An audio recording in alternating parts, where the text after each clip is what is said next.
عن عائشہ صدیقہ رضی اللہ تعالی عنہا قالت قال لی رسول اللہ صلی اللہ علیہ وسلم فی مرضہ ادعی لی ابا بکر اباک و اخاک حتی اکتب کتابا فانی اخاف ان یتمنى متمن ویقول قائل انا ولا ویأبی اللہ والمؤمنون الا ابا بکر رواہ مسلم۔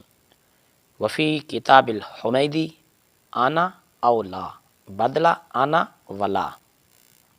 حضرت سیدہ عائشہ صدیقہ رضی اللہ تعالی عنہا بیان کرتی ہیں رسول اللہ صلی اللہ علیہ وآلہ وسلم نے اپنے مرض میں مجھے فرمایا اپنے والد ابو بکر اور اپنے بھائی کو میرے پاس بلا لاؤ حتیٰ کہ میں تحریر لکھ دوں۔